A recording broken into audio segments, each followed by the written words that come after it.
What's going on, guys? Welcome to Dr. Haze Gaming. Dr. Haze Official. This is Dr. Haze, and we have the Xbox Showcase going on right now. Let's tune in. Kind of unexpected because I really was not expecting this at all. At all.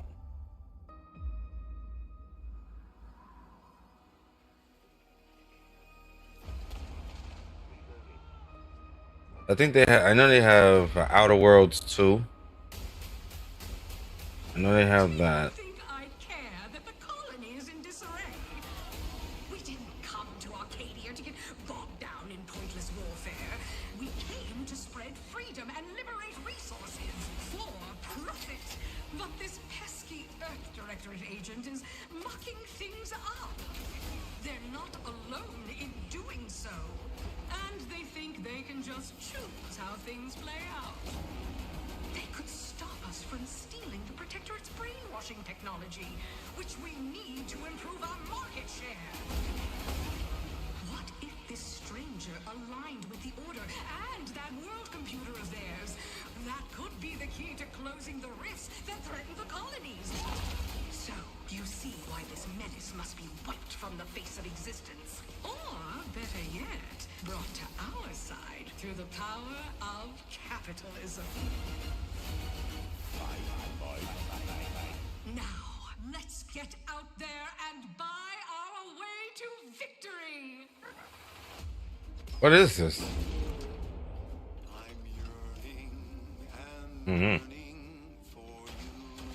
Like a Fallout. Is this Outer Worlds? What is it? Outer Worlds or Outer Wilds?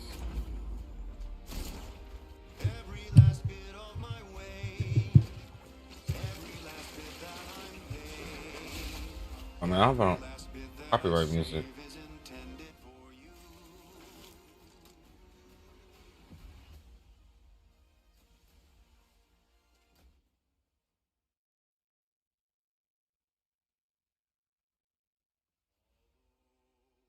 I think this is Outer Wilds.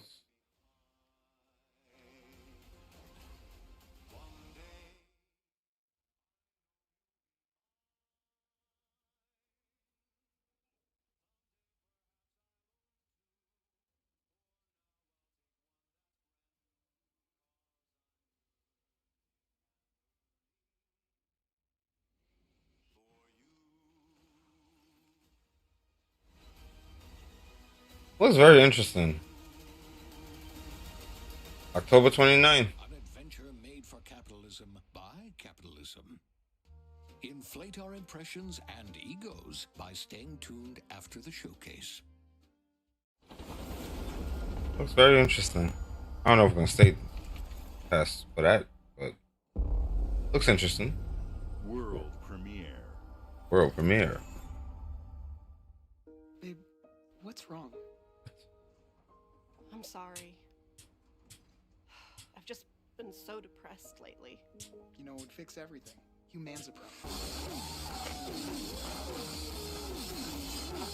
Are you on live? Perfect time. Spark up. Oh shit! It looks good. I doubt that guy is still involved.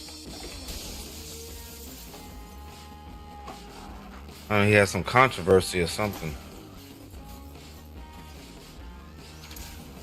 Shit looks good. I mean, it's cinematic though. It's not a gameplay trailer. A lot going on. Oh shit! Copyright. I just leave it.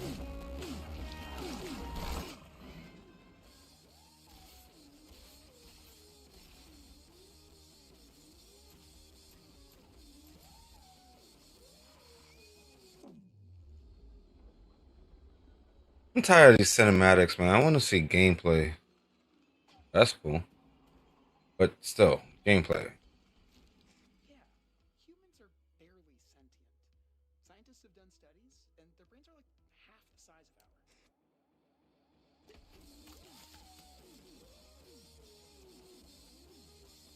Are you on live too?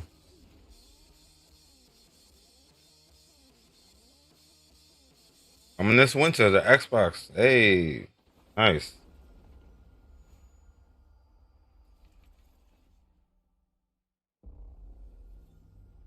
World premiere. Another world premiere.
The hell?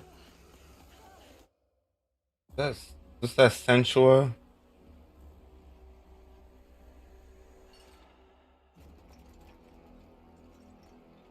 Resonance. A Plague Tale. Oh, that's the other game. What's it? Plague Tale Requiem or some shit?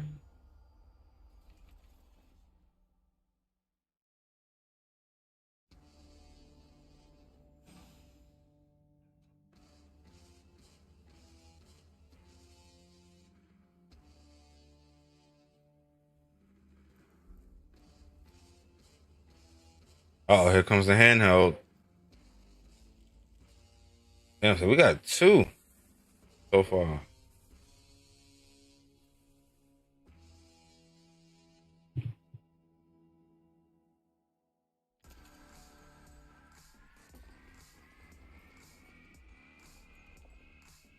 There it is.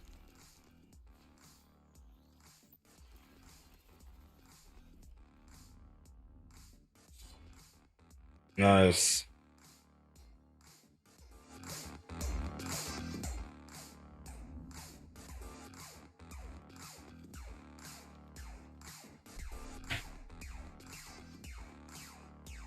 Looks nice. Looks good.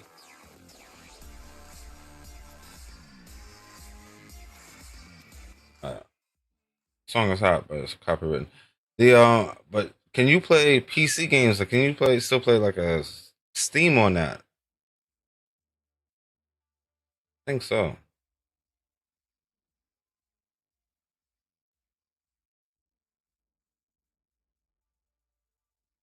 They really put a lot into these trailers, man.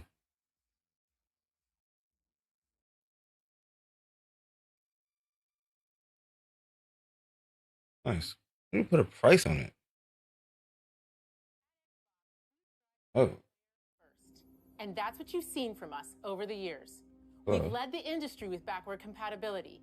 We championed crossplay and cross progression.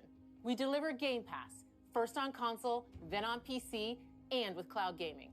So what's next? How can we give you even more freedom, more choice, more ways to play? Our next step is to unify your gaming no matter where you buy or play. So we're building an Xbox experience designed for players, not locked to a single store or tied to one device. that mean? The Xbox Ally is an Xbox you can hold in your hands, bringing together the power of Xbox and the freedom of Windows. On this Xbox, you can play games across your entire library, including all the Windows PC game stores, from Xbox and Battle.net to Steam, GOG, and Ubisoft Connect. Okay. And the highly anticipated Hollow Knight Silksong will be available at launch and in Game Pass when the Ally releases later this year. In fact, every new game you see in today's show will be playable on the Xbox Ally. Wow. We have always wanted you to have the Kinda unique cool. experience of Xbox on any screen. That's why we're investing in Xbox Play Anywhere. Whether you're playing on console, PC, smart TV, or any Windows handheld like the new Xbox Ally, the Xbox experience roams with you. Your library, progression, friends, and achievements. Smart. There are over 1,000 Xbox Play Anywhere games on Xbox today. And every new game you see in today's show, from our partners and our studios, is Xbox Play Anywhere. And because it's Xbox, you can always have access to Game Pass with a diverse lineup of games from the biggest franchises to critically acclaimed indie hits. This is the freedom we believe players should have. Any game, anywhere. And we are giving it our all every day to make this vision real. But it all comes back to the games. From Dead to Rights on the original Xbox to Armored Core 6, our relationship with Bandai Namco Entertainment has stood the test of time. We both believe in bringing amazing experiences to players around the world, and their next game does exactly that. From Rebel Wolves Studio, this is a story-rich action RPG steeped in dark fantasy that I can't wait for you to explore. Thank you, and enjoy the rest of the show. I don't think she blinked once.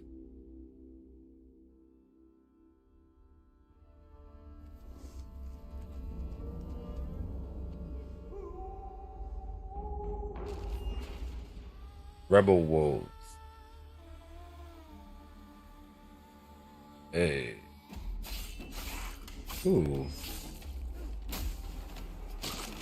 Damn. Monsters have always been here, watching from the shadows. And when we were at our weakest, Oh yes. they came Yes, out into please. the light. We feared for our lives, but we should have feared for our souls instead. I hope it's not Redfall. People from Redfall. Can you imagine? The vampires didn't come to kill us. No, they came to rule. That was a vampire? To turn us into mindless, docile cattle. Not me, though. They tried to change me into one of them. But I became something else instead. Blade?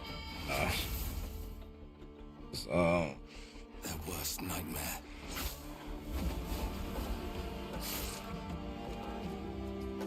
I like it.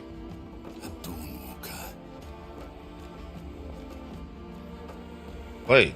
Trapped between the two worlds. Fighting to even the score. Fighting to understand the evil behind it all. He is out there watching, seeping into you, growing. Man.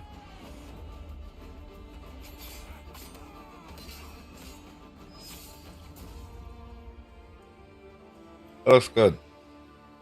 I'm always a fan of vampires.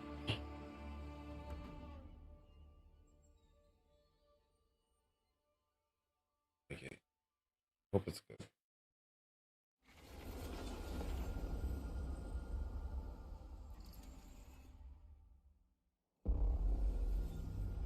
World premiere.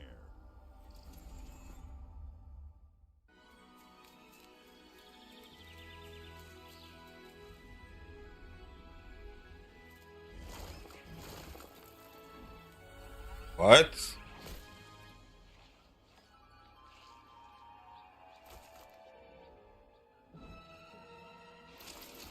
What the hell is that? They tried to get you just now with the pipe. There you go. Mario pipe. What the hell is this? A heart?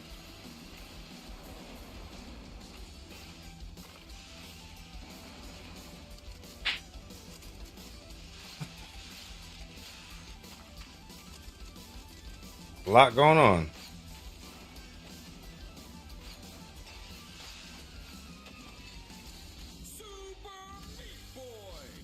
Oh, Super Meat Boy. Extra pause. Super Meat Boy. Look good. Looks good, challenging. Uh-oh, Xbox Game Studios. Here we go. Halo.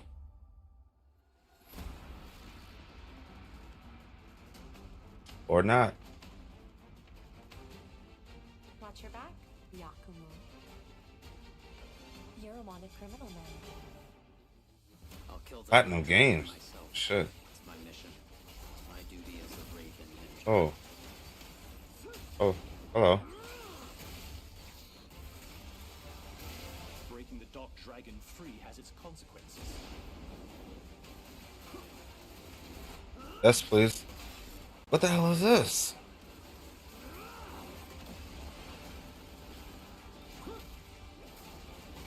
This is it. I'm in love. Oh. Ryu. There's Isn't it the Gaiden? you're helpless.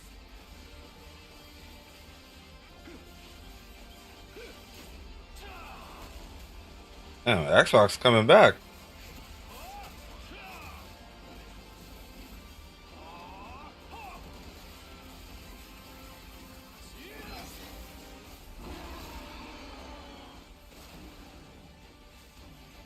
Why is there a shark? What the fuck?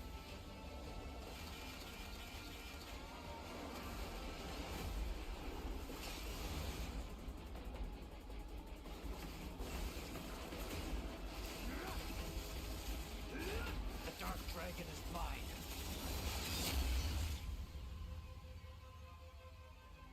Available now. Oh. Wow. Oh. Ninja Gaiden 4. That was amazing. That's definitely on the wish list. Definitely on the wish list.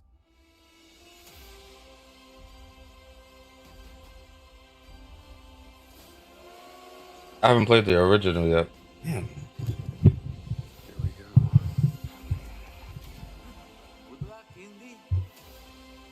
What are you doing, Jones? Are you crazy?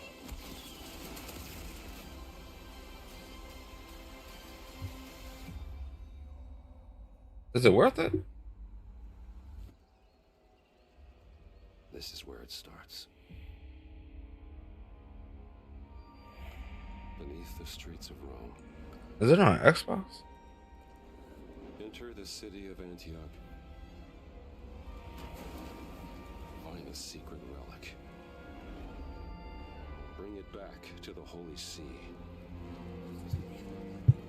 Defend the secret. They worshipped the giants.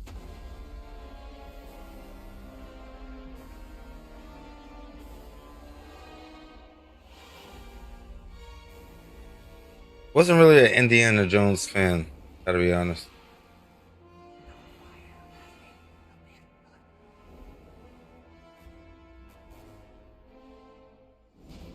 But I heard good things.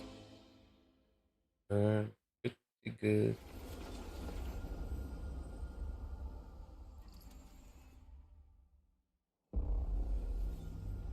World premiere. Damn. Back to back world premieres. I like it. 昔この国に輪廻の獣が現れた。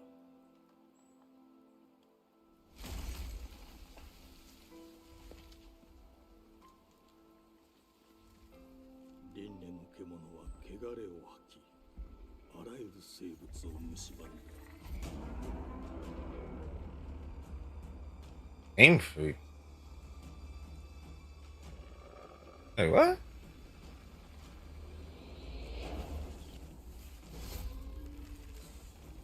Got realistic Pokemon coming out?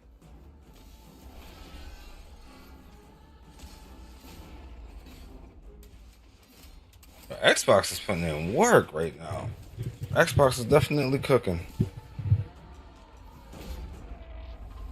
Jesus Christ. 西暦4026年、人類は滅亡を待つのみ。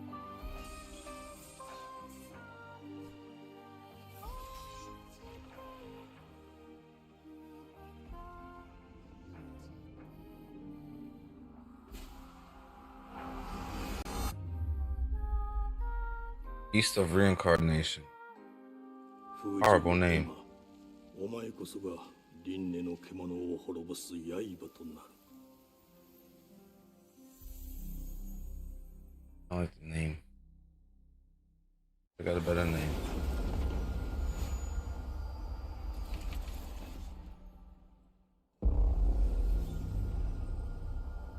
They say world premiere again. The glittering streets of Avalon sure do shine. Because they suit their filth down to us. Fable. Get your paper in! Who's for a paper? This Fable. Here's to playing in the mud. I don't think so.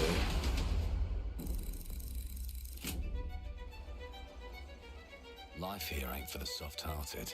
You will be paying me back until you fucking rust. It ain't for the spineless. Keep your filthy Eh? pickers off me! And it sure as shite ain't for the decent. That's a clean sweep for one. There has been a crime! Justice itself has been affronted! I have been burgled! Lord Griswick. Burgled! Yes, I got that part. Do you know anyone who might wish you ill?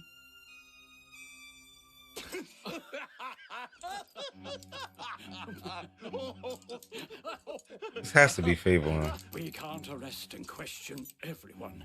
Let's see if we can narrow the suspects down a bit. Viewer, Trust your instincts, sir. tall, Yes, sir. built rather slim, well, muscular. Mm-hmm. Was very quick, agile. Go on. With a mustache. No, larger. I see. Quite fashionable. That's the fiend who robbed me. They got my good side this time. Breaking in is the easy part. Your brandy, sir. Getting away with it is the real trick. These candlesticks ain't gold. Worthless and dull, just like you. Nah, I have a customer. How can I help you? I'd rather talk to you, Errol. Sounds like I'll get a better deal. You talk to me first, and him never. Got it? Uncle's a bit touchy, ain't he, Errol? Touchy? I say I'm touchy! Oh shit. Anything else you'd care to say to Errol? Brains. If I hadn't seen it with my own eyes, I wouldn't have believed it. Round here, it's all sharp edges, empty pockets, and blood on the cobbles. Goodbye, Silas. No, no! Hmm. I'll hurt you, you fucking meatsack! I'll leave you with a pissing bed of peaches! You'd either got a gang at your back, or a knife in it. We're family here. Family takes care of its own. Can't put a price on that, can you? Them's in charge. They don't keep order. They keep power. Take this thing into the crucible and melt it. They just want us beaten, broken, and too scared to fight back. I don't want to kill him! That's why it pays to be clever and well-armed.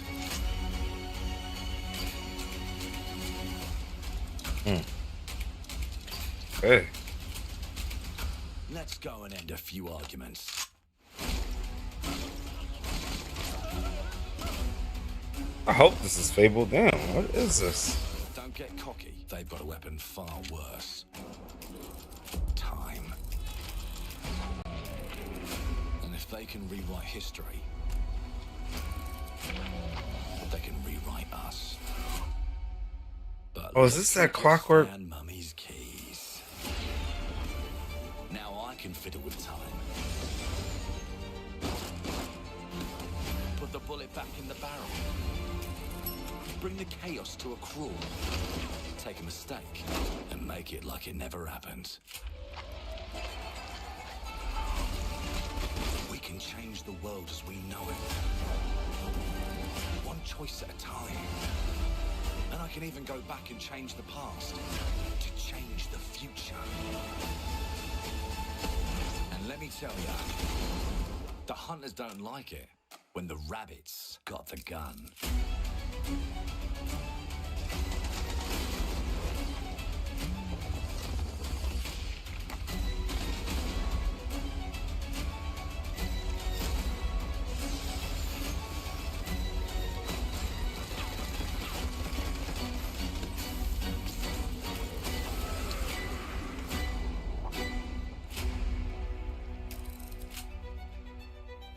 Okay. Now let me alone and piss off. I like that. I like the way that looks.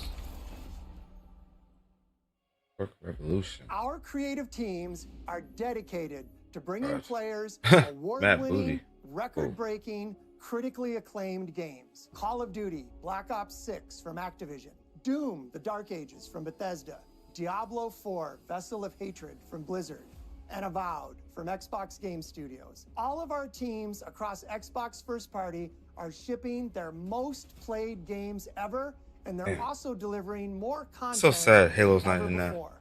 From original single-player experiences to vast online worlds, our teams are empowered to build the games they've always dreamed of. We want our players to have the choice and flexibility of where and how they play the games our teams make. So of course, our games will be available day one in Game Pass, and every new game we make for both Xbox consoles and PC will be Xbox Play Anywhere. On behalf of our creative teams, thank you. These experiences don't stop when you put down the controller. As you've seen in recent years, more and more of our characters, stories, and worlds are expanding to brand new audiences through TV and film. A Minecraft movie and the Fallout TV series broke records and brought millions of players into the game. What about There are Halo? more projects in the works as gaming continues to influence film and television like never before. When it comes to growing new franchises, Obsidian is having a year like no other. From launching a blockbuster new game like Avowed to the upcoming release of The Outer Worlds 2 this October. Obsidian is always delivering. Which one great was games, Avowed? And Avowed. they have a third game launching. Is that the one with the this year. dragons? You'll get to go deeper on it in our direct. But until then, Let's check that let's out. take a look. It's the game I think it is. World premiere. This is from Obsidian. Other than Outer Worlds. You guys are working. I told you, you can't run from me, you foul beast. Uh-oh, He-Man? Oh. With new flexible legs, the yoke girth action figure Hey. can ride anything. Breaking news. There's been an explosion at Brook Hollow Park. Chaos descended on a ceremony commemorating the 2-year anniversary of when 4 teenagers were miniaturized against their will and left to fight for their survival in the backyard of a deranged scientist. Formerly evil company Ominent Practical Technologies was set to dedicate a statue of the 4 teenagers, fast food science robot Burgle, and Dr. Tully when an explosion erupted. Dr. Tully and the teenagers' current whereabouts are also unknown.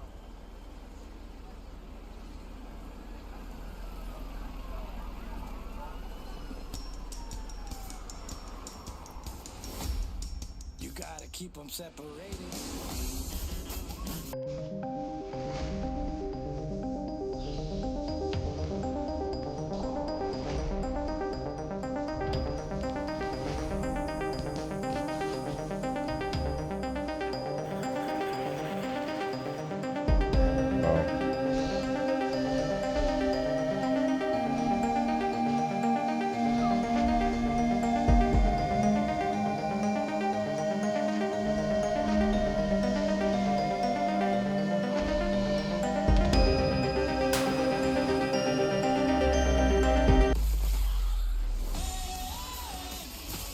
Looks interesting.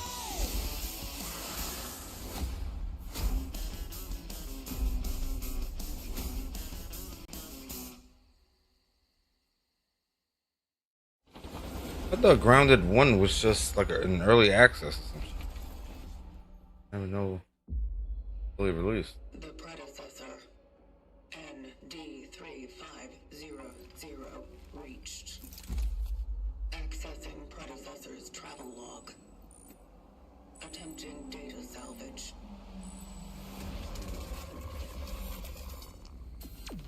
I have encountered an unprecedented orphan. It was in a state of suppressed recomposition. The behavior pattern of the orphans populating the area is That's highly space. unusual. Dead Space.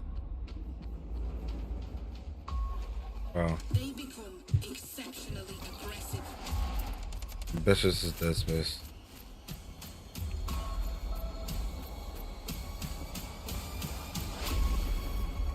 It is highly recommended to proceed. Gives you that vibe. Gives you that vibe. It's definitely that.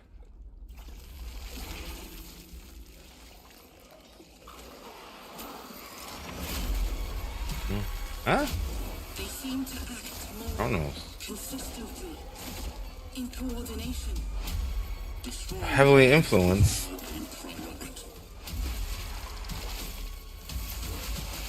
It's gotta be Dead Space. Yo, come on now. Such is our calling. Such is our calling. Oh. I don't know. New Dawn. Highly inspired by Dead Space.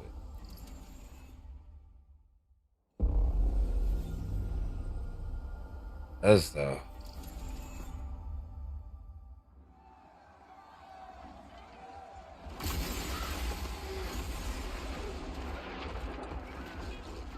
Not Starfield.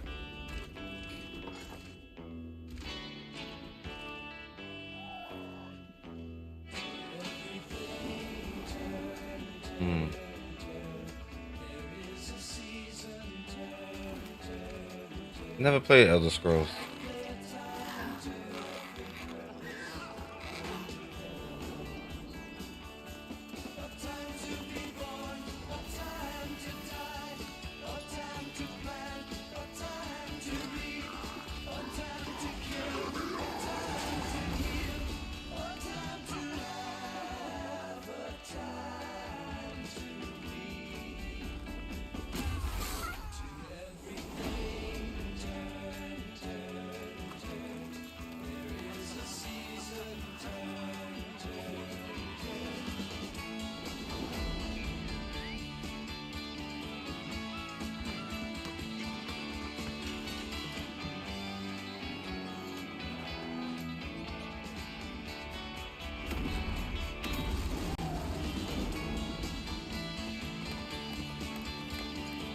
Oh, this is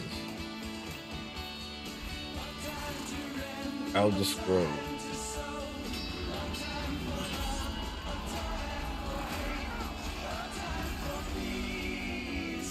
This October.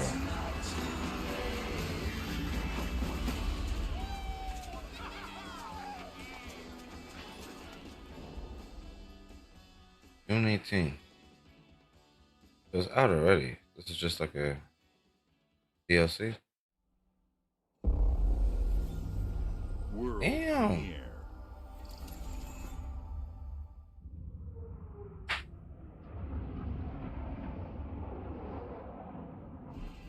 Mayday! Mayday! Hold one to mission control. We're falling.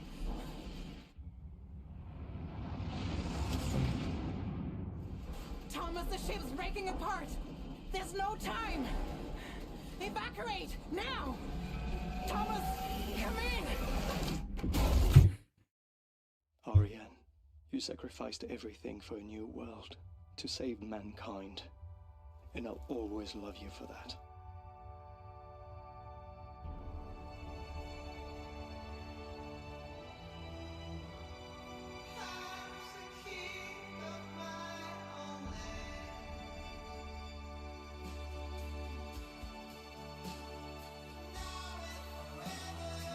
Oh shit, copyright. That's a copyright.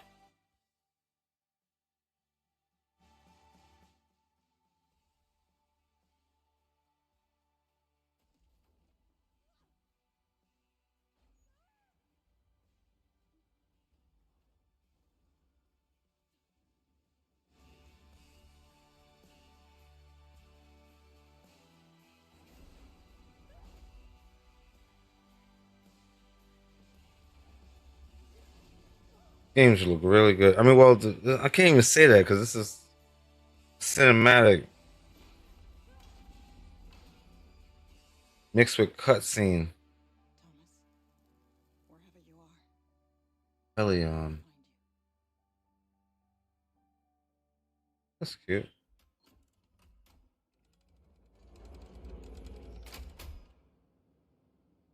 Thomas? Is that Thomas?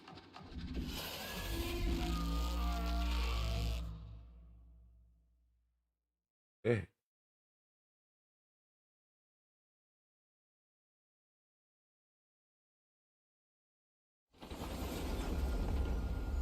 I guess we won't be seeing Thomas. No time soon. Oh man. You're spoiling us, man. Welcome to England, Mr. David. I know this must be a shock, having never met your real father. This is Fable. Hotel in his will. It's been in your family for generations. Hey. Much like the caretaker. He's a little eccentric. You'll see. Hmm? The hell?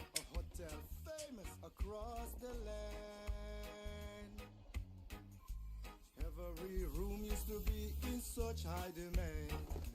I heard that. What the fuck? Well, hello there. It looks like you're about to do some renovations. Would you like some help with that?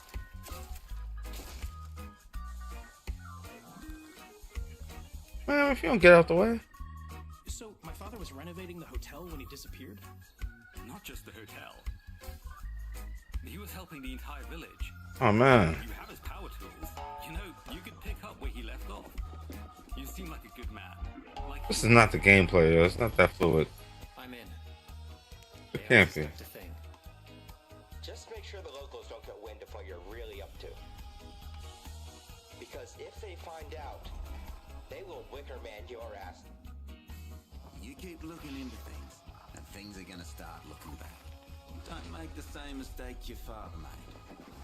In this place, the only one you can really trust is me.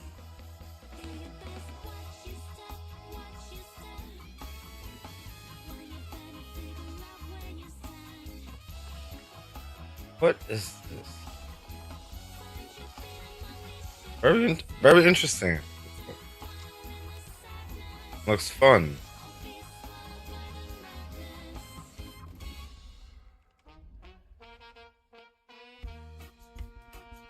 There are no ghosts at the ground.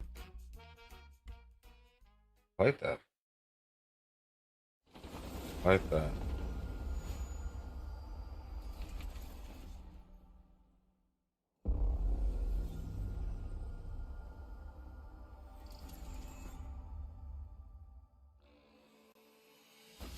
There are as many gods in the world as there are stars in the heavens, and when we need their help, they send us a hero. Who would have guessed the defender of my homeland would be my daughter? Mulan? She unlocked the heavenly spear, but is she worthy?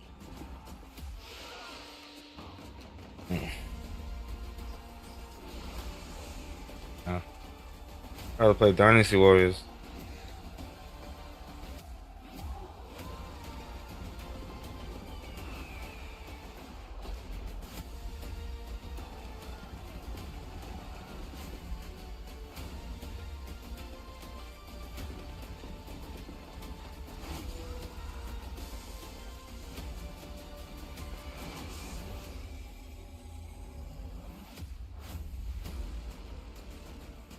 You can't rule if the heavenly spear is mine.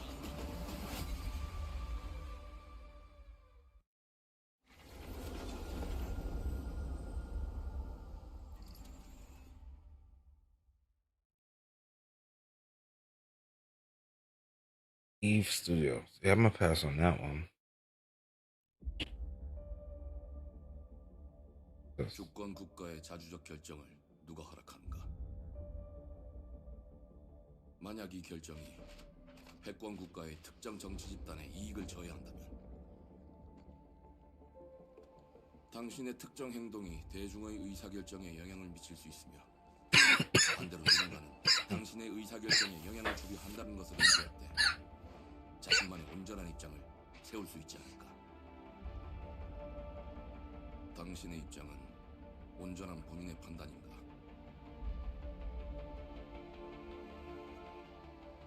Dead to Rights. What do you think? 믿고 싶을 뿐. Dead to Rights.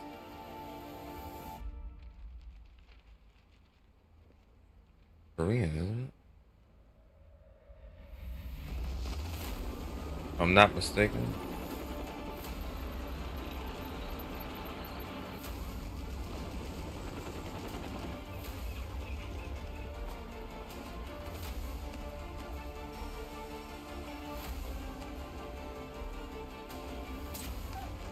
Xbox is cooking.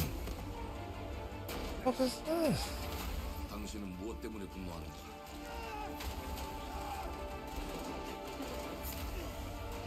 Those vampires? I mean, zombies? 당신의 Yo. 분노를 스스로 결정한 것인가? What the fuck? What is this? 누군가 당신의 분노를 이용한다. Yo.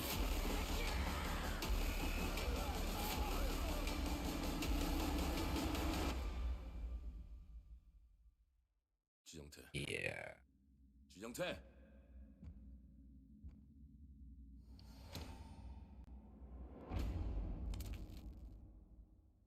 Oh dang.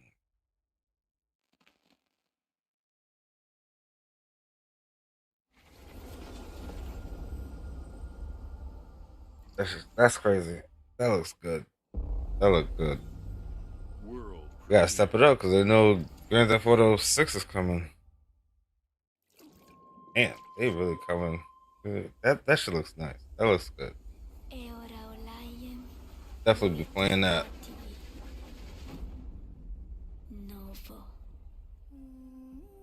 Okay.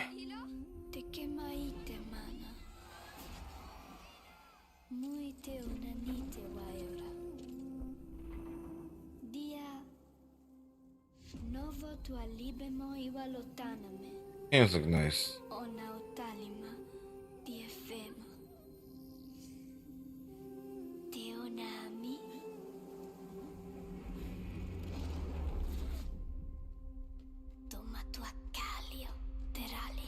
Damn, man. Man, loud in the air.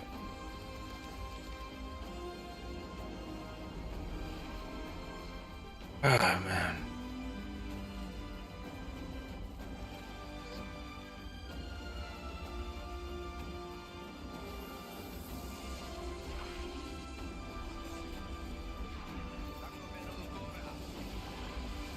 Game looks very nice. Interesting. And immersive. Wow.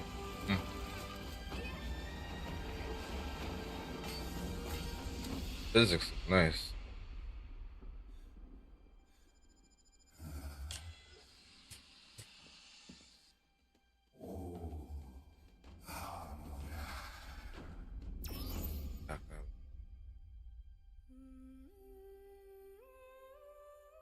Oh, playing in Atlanta. Shit, I was supposed to. Oh my.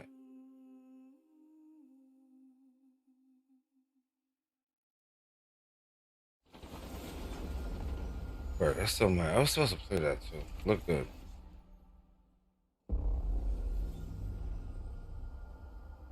That's... What was the other Bethesda game?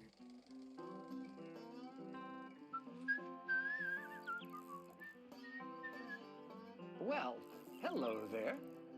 Beautiful day to relax by the old fishing hole, wouldn't you say? When it comes to fishing, Appalachia is a land aswim with opportunity. Yes, you'll find fish of all flavors in every walk of waterway, from its mightiest of rivers to its humblest of ponds. Just step up to the bank, cast your line, and when your bobber starts bobbing, reel in the rewards.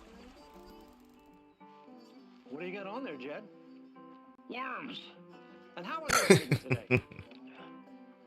See for yourself. Arms. Oh. Bagging the big fish starts with finding the right tools for the job. There are as many unique combinations of rods, reels, bobbers, and baits as there are fish in the sea. And when you've caught your fill, pop over to the local tackle shop to swap fish tails. Can you smell that? No matter what troubles plague the future wastelands of Appalachia, you can always find comfort in cozy little joys like this. You just gotta know where to look. Vault Life is your ticket to easy living. Design and build your own little slice of paradise.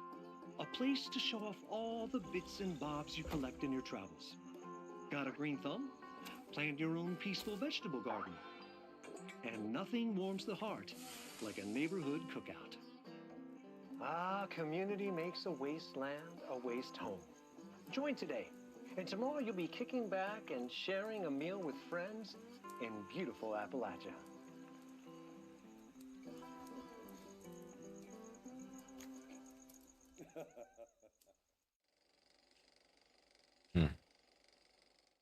Nothing. World premiere. Another world premiere. Jeez.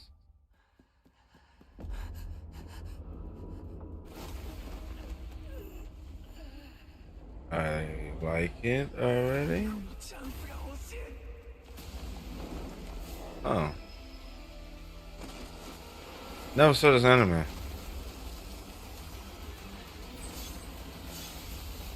Am I playing myself?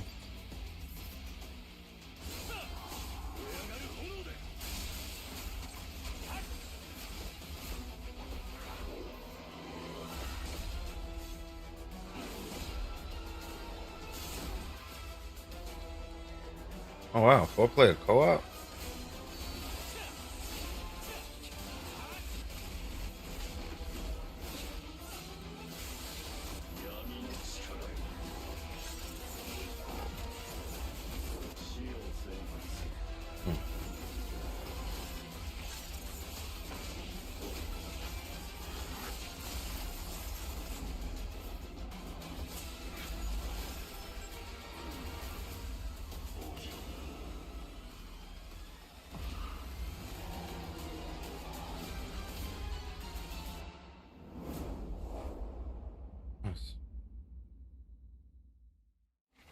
Nice.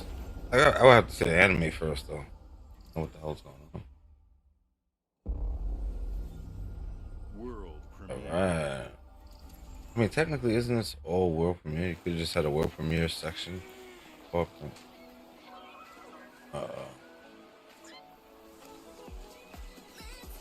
this Power 2? I was joking. Oh. Wow.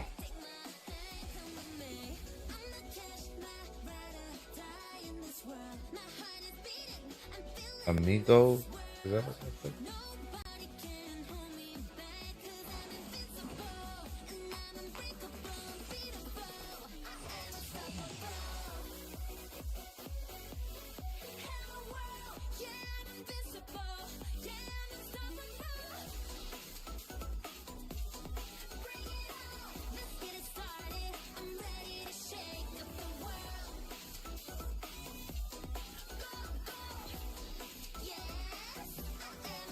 Wow, that might be the end of I mean, it's just a trailer, but you get to play as the actual,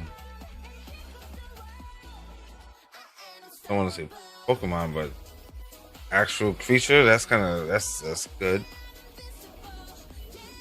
Traversal looks cool. And what? A Nemo. That looked alright. I don't know. They're coming from Nintendo's head. Hey, what's up, everyone? It's Tony Hawk Pro Skater. I just want to say thanks to everyone for all the love and support we've seen since we announced Tony Hawk's Pro Skater 3 and 4 a few months ago. These games have changed my life, but more than that, I've seen them help spread a love and appreciation for skating You're getting all old. over the world, and that means everything to me and the team.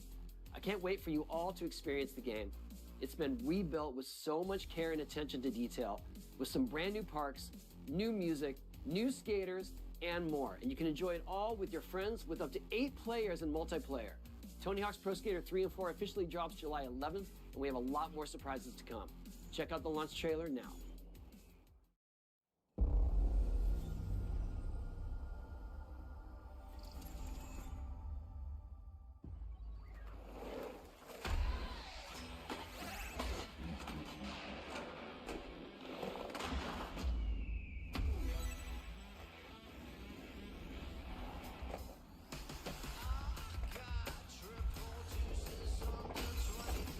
Why not just make a Tony Hawk 5? It ain't broke, right?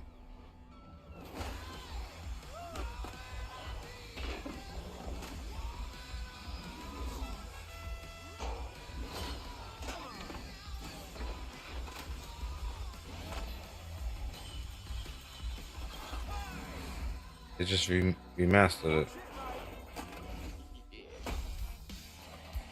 Hey, look at Bam.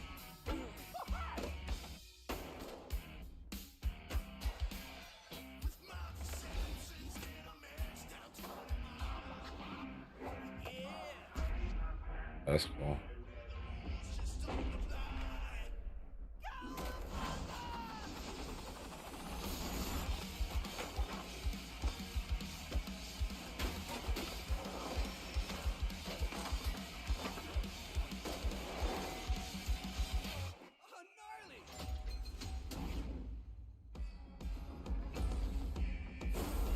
Oh shit. It's funny.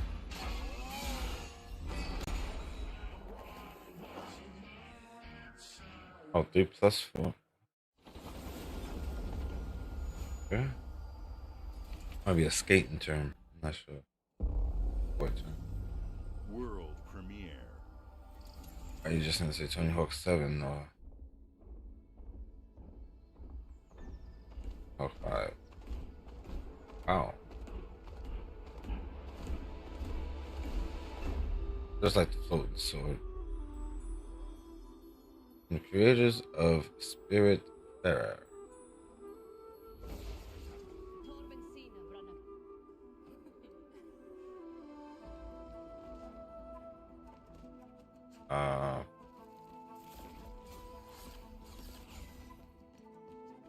Hug time system.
Face end.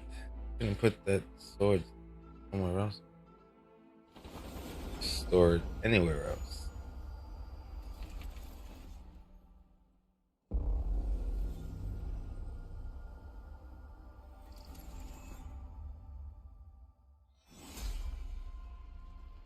Here we go. E-Day.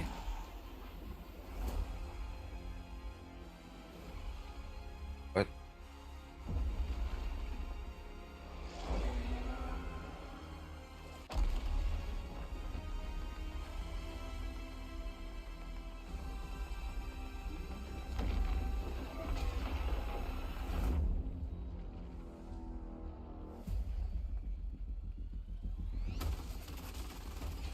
Oh, because it's going to PlayStation.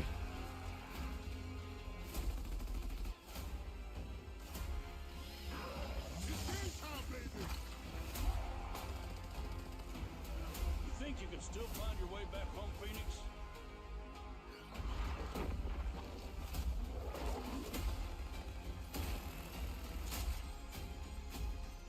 Looks like they Oh. upgraded.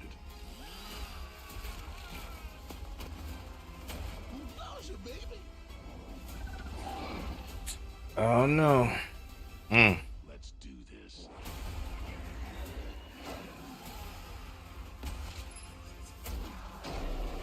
This is gonna be awesome.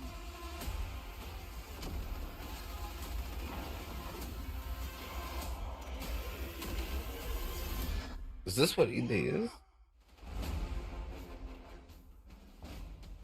I know. Here's the War Reloaded.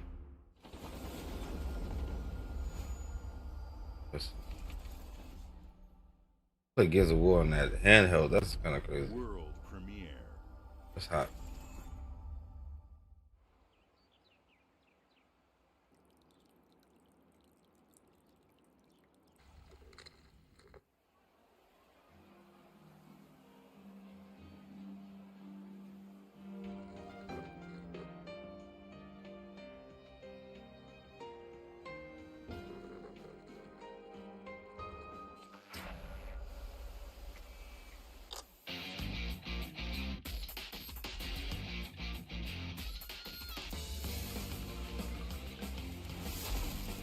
How did I know Persona? I was just about to say that.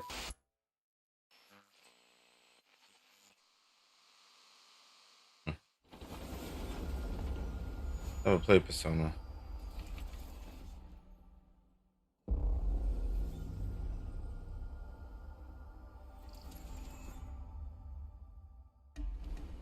The Smugglers League is always there. But you won't see us. You won't hear us. I don't like this art style. And the Gaming. only way you'd ever know it is if that's what we wanted. Oh shit. There. As smugglers, we deal in the goods others are afraid to handle. Guns, explosives. And don't forget the rum. It's a life of danger like no other. So I guess my question is, can you handle that?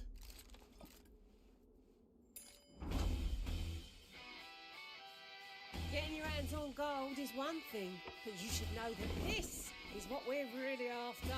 The bigger the boom, the better. Smugglers need to be adaptable. It's more than moving under moonlight and shadows. You should be ready to take advantage of others' misfortune. Stealing, of course, is always an option. Just do whatever it takes to get the job done. You are pirates, after all. Piracy and cinematic. Just show the gameplay. Welcome, my friends, to the Smugglers League.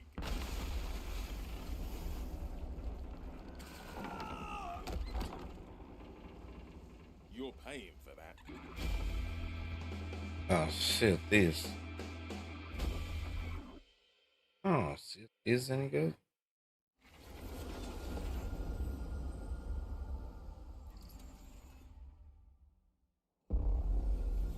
World premiere. Okay. Where's State of Decay 3, man? This is Cool. ridiculous. Looks good. Come on.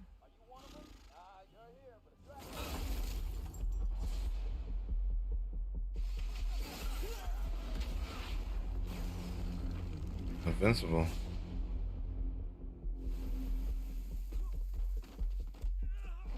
Had enough yet? No, Dad, not even. Holy shit.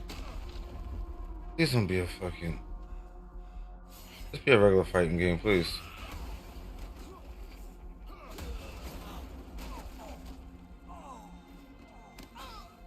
A regular fighting game.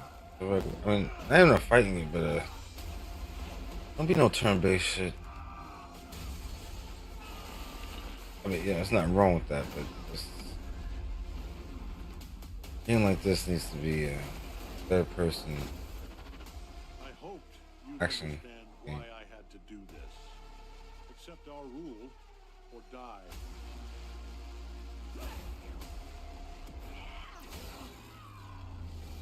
I'd like to propose a third option. God. Huh, my man Rex. All right. Your son anymore. I'm the guy who's going to throw you off this planet for good.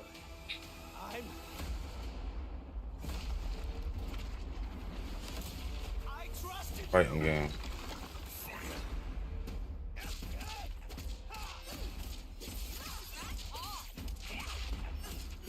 Alright, at least it's not turn-based.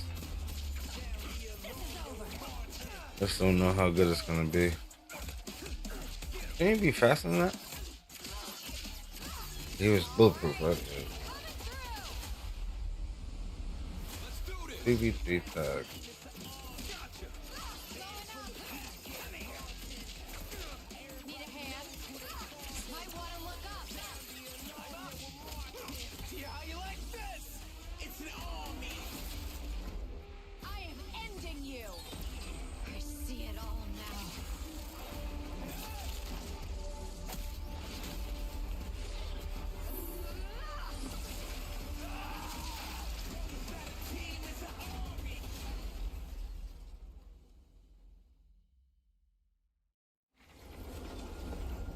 I don't think it's gonna be good.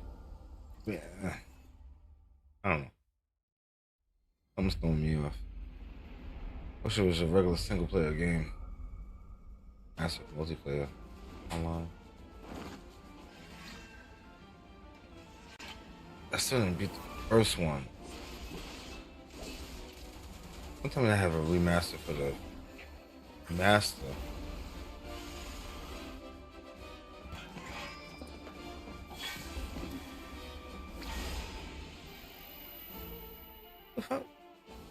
Oh, to Xbox. Okay. I was watching the PlayStation State of Play. Any objections?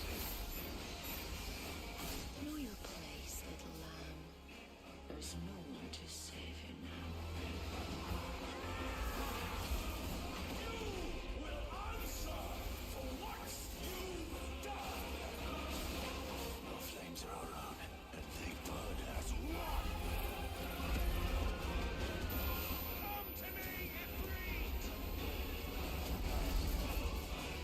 Yeah. Look, epic as fuck. What is this? Final Fantasy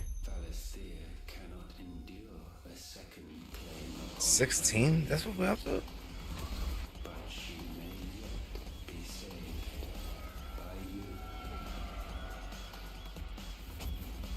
Oh boy. Oh shit, available today. Whoa. Games to play, man.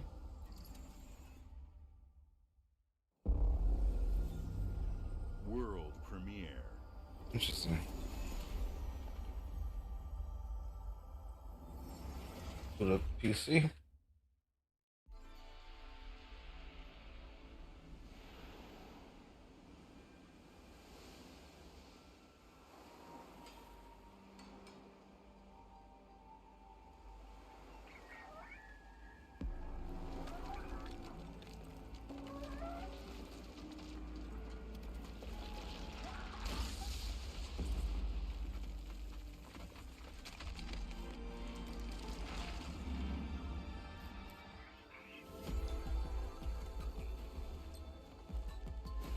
Okay.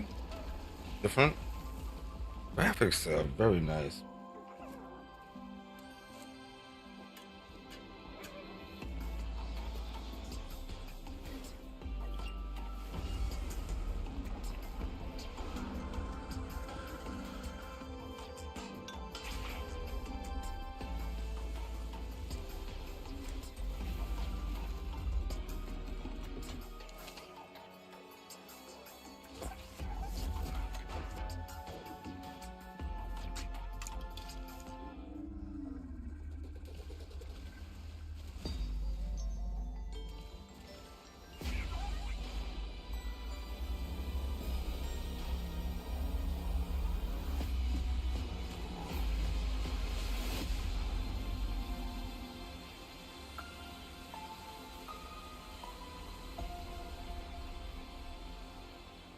Keeper.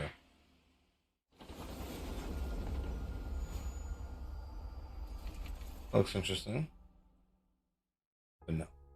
Games like Psychonauts 2 showed how Double Fine excels at creating unique and innovative experiences, and Keeper is no exception. Looking ahead, next year marks 25 years of Xbox. It's a big milestone for the platform and franchises that you helped build and make popular. We couldn't have done this without everyone who's been with us on this journey.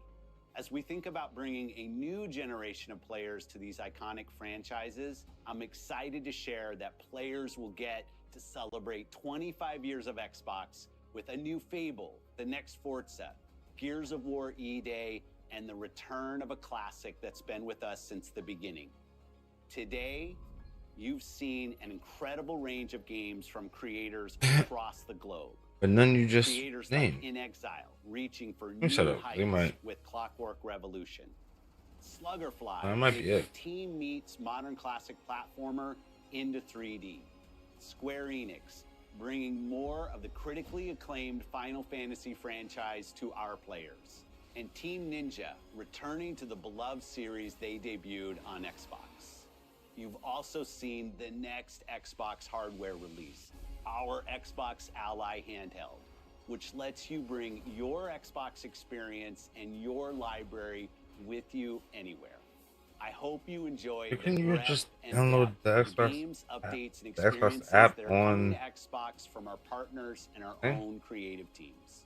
We're seeing more players on our platform and in our games than ever, thanks to all of you. We're proud of the creativity that Obsidian is delivering this year. Immediately after Showcase, our Direct begins, where you'll go inside the studio for an extended look at the Outer Worlds 2 and Plus Ground there's Zero. app, Thanks for joining update. us today. But before we get into the Direct, we have a final world premiere. Enjoy.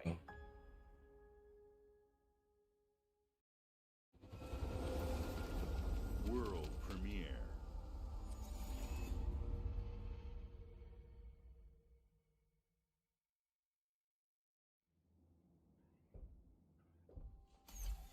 Welcome to the Guild. We have been expecting you. Please, follow me. You already know us as a global tech leader. Our software, our systems, combined with our skilled team, is designed to save lives. Your years of service have shown you the importance of our work.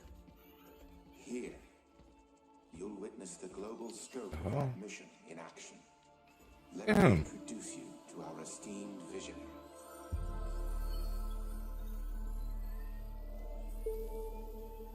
For too long, we have been bound by outdated systems, accepting limitations instead of redefining them. The Guild Like the is music. safeguarding tomorrow, now. We are pioneering the future of protection worldwide. Our advancements are designed to elevate everyday life, reshaping the future of technology on a global scale. I'm Emma Pagan, CEO of the Guild.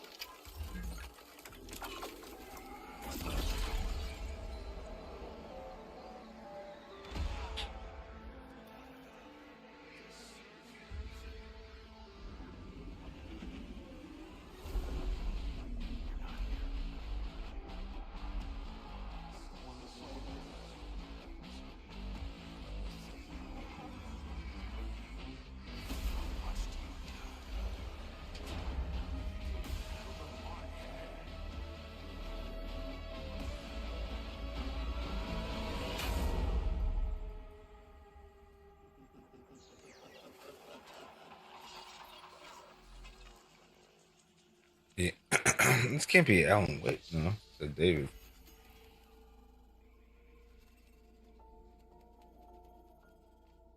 Fear is a powerful thing. David Mason.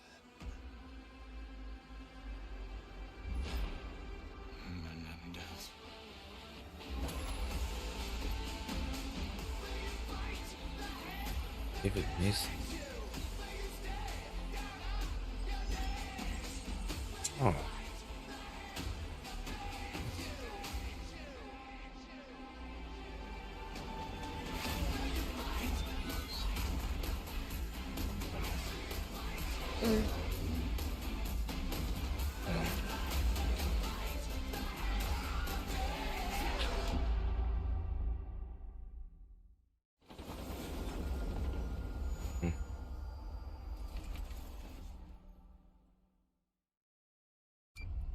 This pack of ass. What's this? Is this for the Outer Wilds? Look at.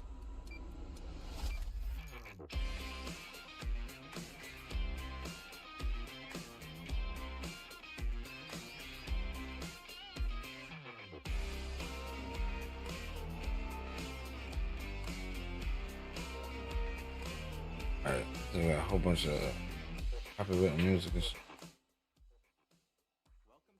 Entertainment.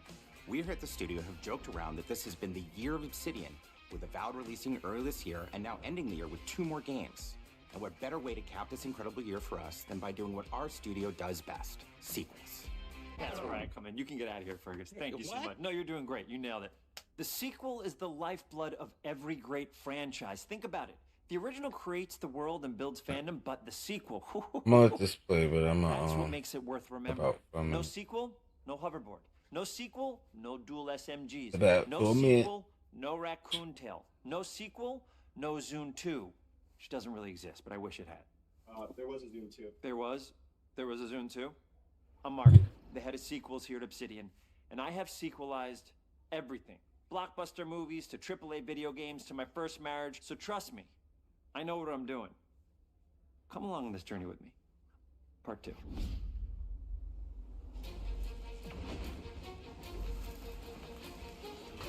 Let the killing commence.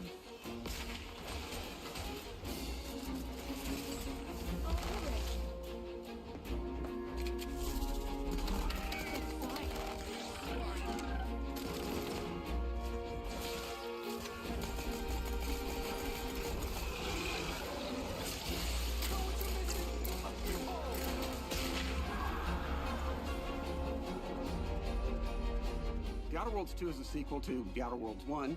It's a continuation of the themes of robber barons in space and how people are controlled by the stories they're told by the people who have power over them. This time we're able to go a lot deeper because we have more time and money, which is a great thing, and we're able to make it a much more true Obsidian reactive RPG than we were the first time around.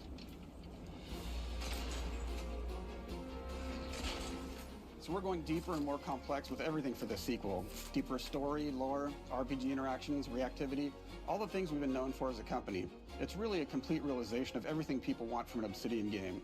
Surprisingly, this is the first time in over 25 years that I've had the chance to do a full sequel for a world that I helped co-create.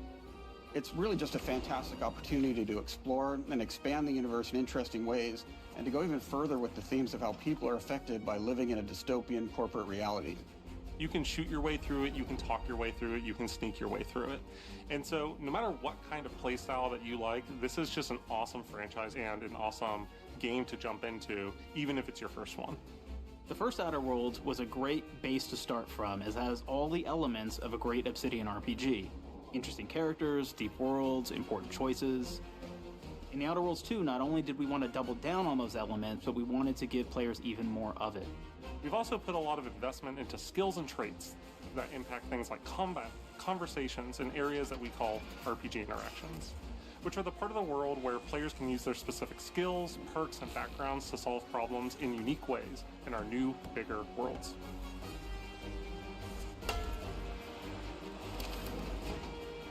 I love a deep RPG experience, and building out that RPG crunchiness for our players was at the forefront of what we set out to create. We prioritize those deeper RPG options with different character builds and combos so players can express their role-playing power fantasies. We also have different equipment options for different playstyles and different companions with different abilities.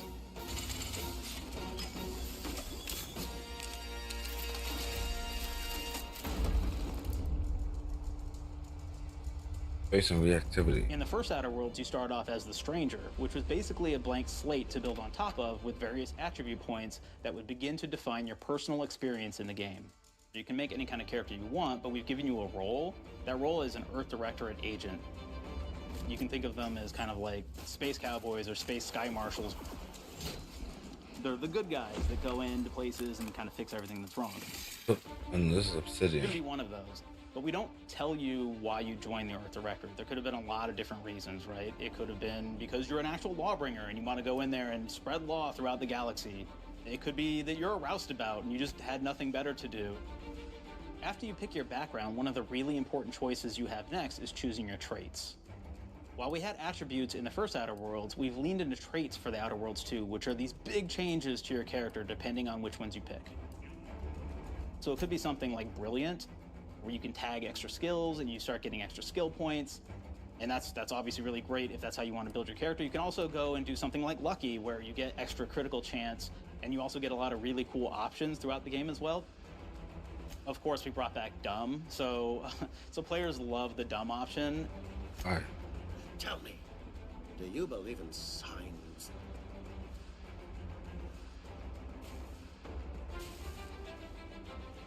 Not quite what I meant, but I like your contempt for boundaries. I could put your adventurous spirit to good use. You get like lots of really cool, fun conversation options in the game, but we took that even further. And again, there's lots of elements in the game where you can be dumb and use that for something. It could be something as simple as banging on a machine to get it to work. After you've invested in some of your traits, your next choices are going to be choosing your skills.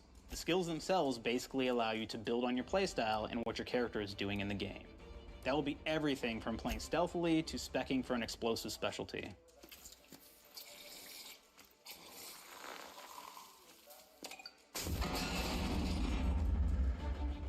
Throughout your entire journey, your character continues to change with the different choices you make. In the Outer Worlds 1, it actually had more skills than we have, so we condensed them down to really the core and essence of what we really wanted there. But we made each point that you put into a skill much more impactful. So instead of getting small percentage changes, we actually did much larger changes per point that you put into each skill. And again, all these things, because of how they're checked inside the world itself, can matter quite a bit. You know, just even having one additional skill point in something can open up a lot more options in the world itself. If anybody's played Fallout New Vegas, they'll be very familiar with like the perk system. We basically borrowed that, but went even grander. We actually have more perks than Fallout New Vegas did. But here's the cool thing, right? We check and use perks for literally everything, right? So you can do everything from, hey, I want to make a stealthy build that steals stuff and is really good at that. Okay, great. Well, you can take maybe the pickpocketing perk. So that's not available to everybody, but if you select that, now you can actually go around and steal things out of people's pockets. Cool.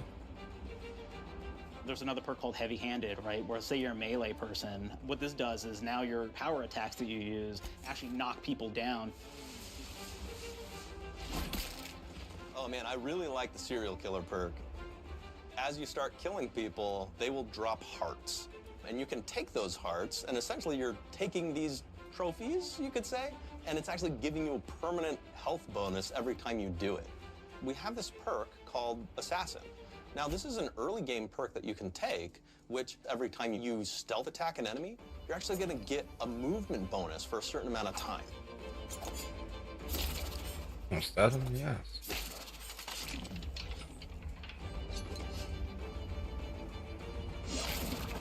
I like that. That's hot.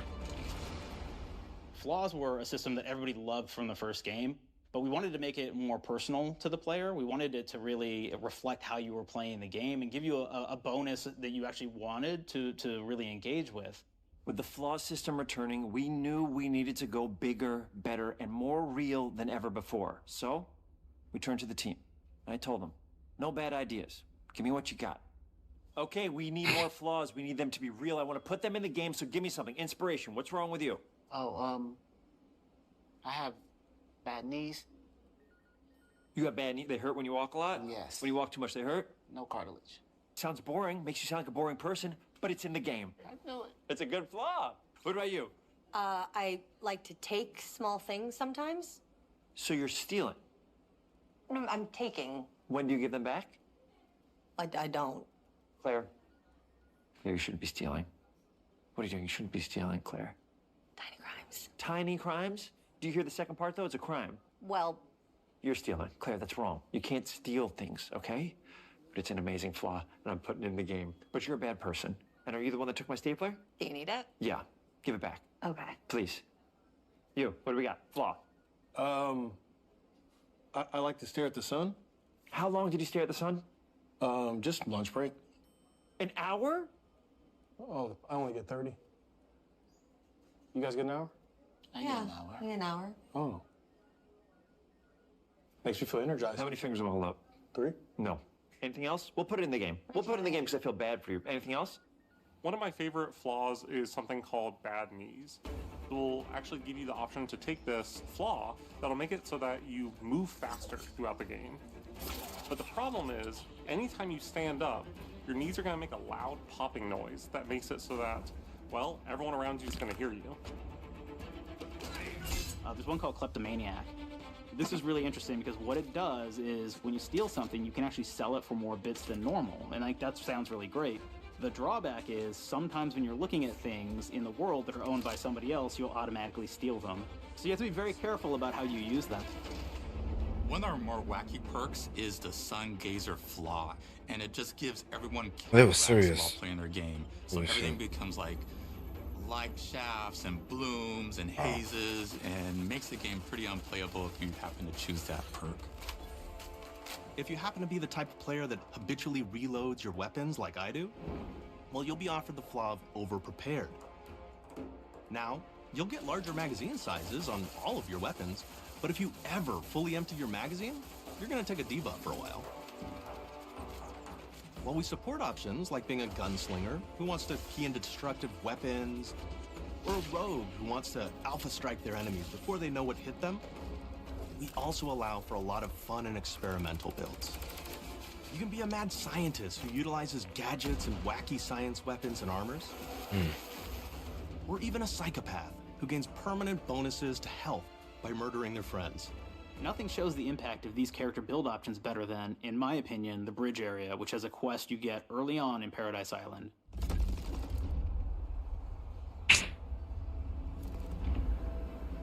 Not only do you kind of encounter this very early, and it's a very core one to the story, but it really expresses our philosophy of allowing the player to solve problems in a bunch of ways.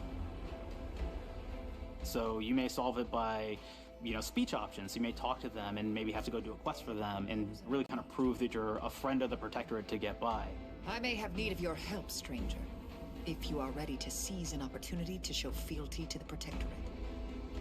You could go guns blazing and you could just take everyone out inside the POI, lower the bridge itself, and kind of get across.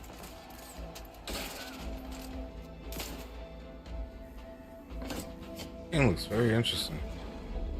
Not gonna lie.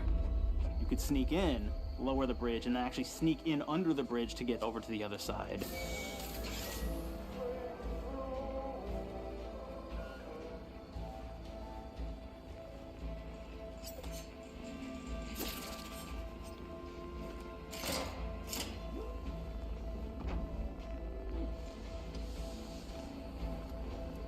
You can bypass the bridge entirely if you found like certain gadgets, like the shield gadget that protects you from poison gas as you go across, or the double jump boots, which kind of allow you to jump across the chasm and get across that way. There's even a really kind of messed up way, right? Which is players can actually sacrifice one of their companions. Their companion who they just found is part of. We're no different than the Vrees if we start tossing our own to the rats.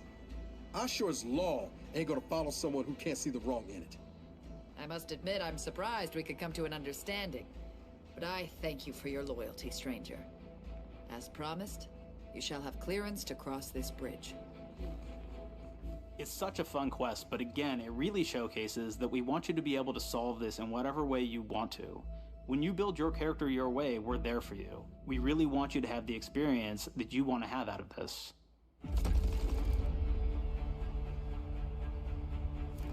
From the very beginning of our discussions about the Outer Worlds, we really knew we wanted every game to take place in a different colony. This lets us expand on all aspects of the universe. Every colony can be its own thing with its own flavor, and we can center them around anything we want. Any ideas or setting we're interested in. Arcadia is an isolated colony with abundant resources, and it's run by an authoritarian faction called the Protectorate. Their dictatorship is thematically based around the question of how much freedom people will give up for security and luxury. For Protectorate subjects, unfortunately, that answer is everything. The Protectorate is also incredibly wealthy because it was founded by the inventor of the skip drives, which are the Outer World's faster-than-light engines. But those skip drives are starting to cause rifts in space-time, which are cutting off all the other colonies on Earth from being able to trade with each other. The Order of the Ascendant is an offshoot of the Order of Scientific Inquiry from the original game, and like them are a science-based religion with the same goal of solving the universal equation, which will allow them to predict and alter the future to the benefit of all mankind. They used to be part of the Protectorate, but they split off to focus on solving the equation for the good of everyone, not as a way to simply control the masses. The player's been sent to Arcadia as an Earth Directorate agent to find out how the skip drives are causing the rifts and what can be done to stop them. I might try out the first one. Each of the factions have their own solutions to the rift problem and their own goals. The Protectorate wants to close them to protect their legacy as the inventor of the drives and their wealth.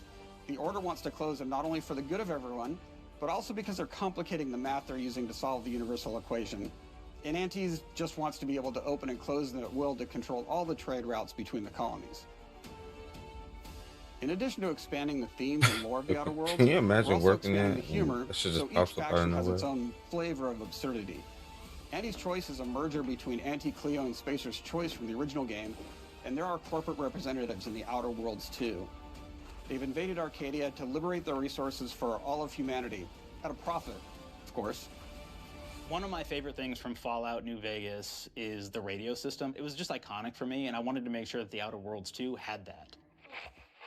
So we actually built out 3 different radio stations, one for each of the major factions. You also have a ton of music.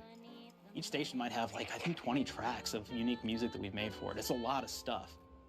But the really cool part about this entire thing is that we actually put a lot of reactivity into the radio. So it will respond to the things that are going on around the world that you've been interacting with. So if you go into a location, let's say you solve a problem for the Protectorate folks, if you listen to the Protectorate radio station, they're going to be cheering you on as a hero.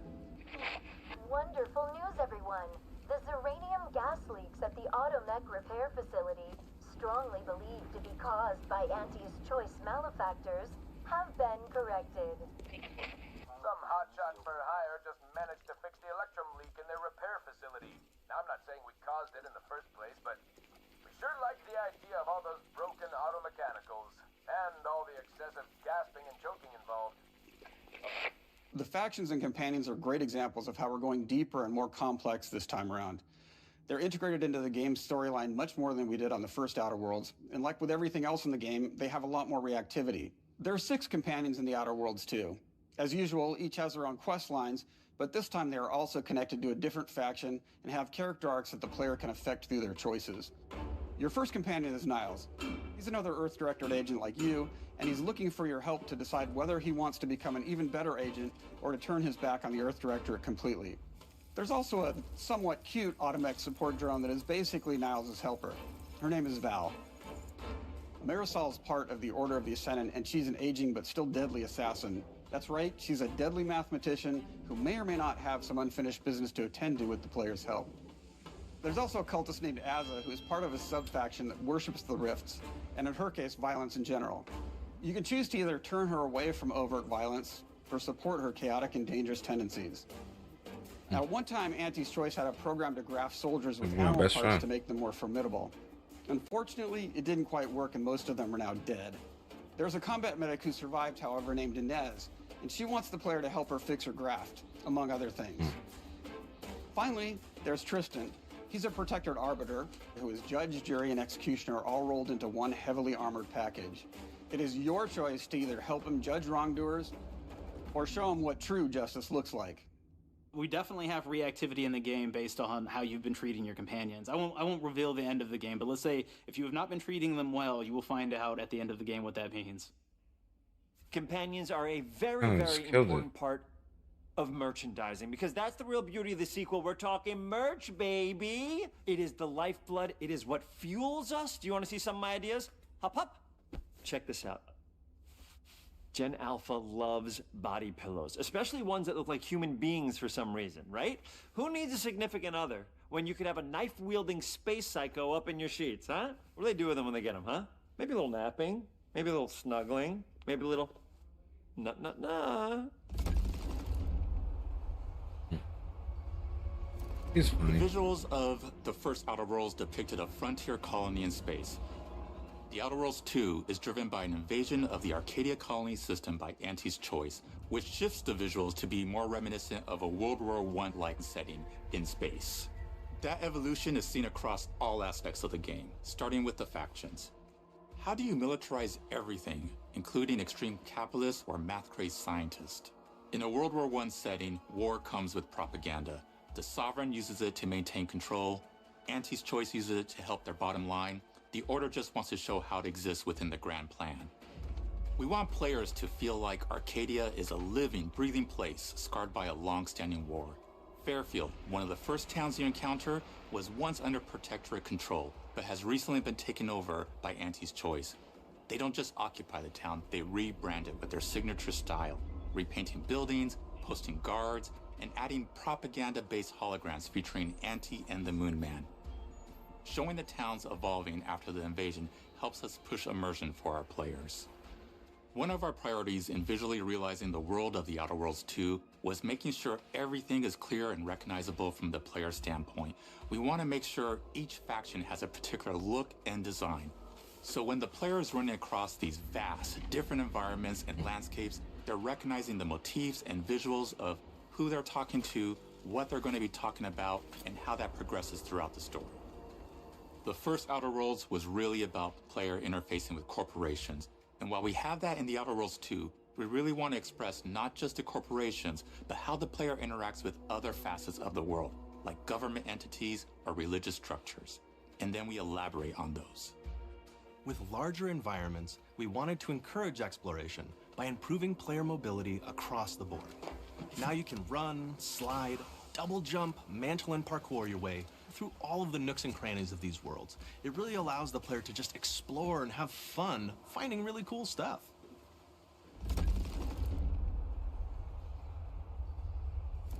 We've aimed to make everything in the Outer Worlds 2 better from top to bottom. The RPG elements were the start, but that's touched our story, our art, and especially our gameplay.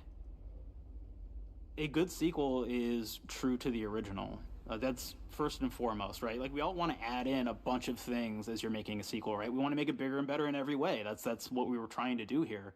And I thought, we did not need this consultant. We've made enough sequels.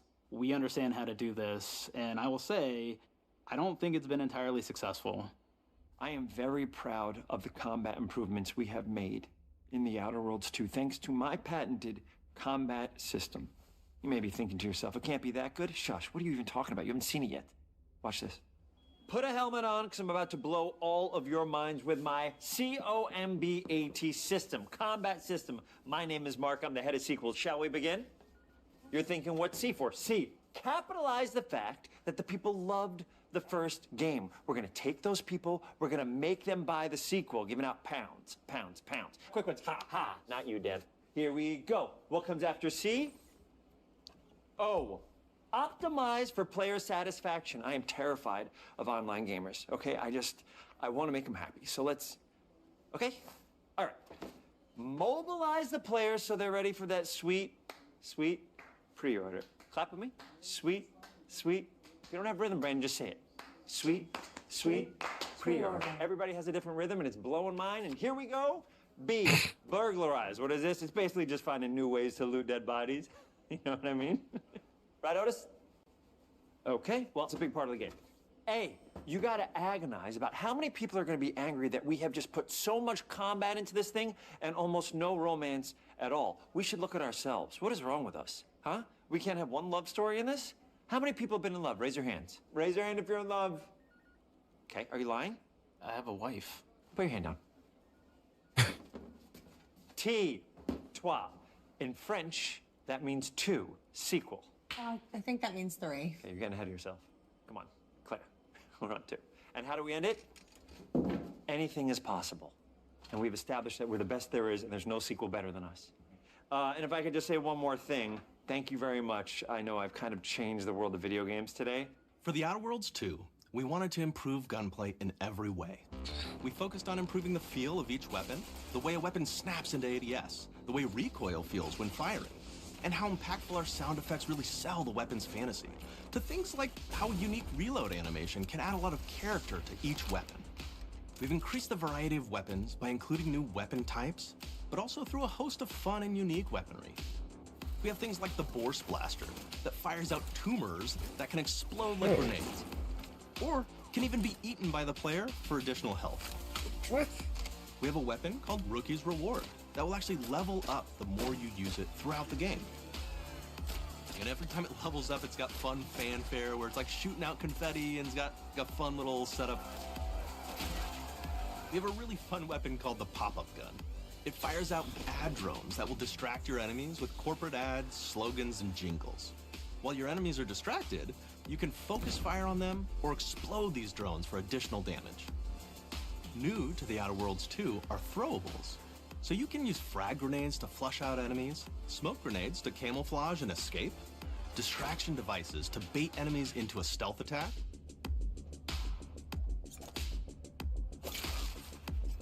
and even science grenades that will levitate enemies, allowing you to fire upon them while they float helplessly.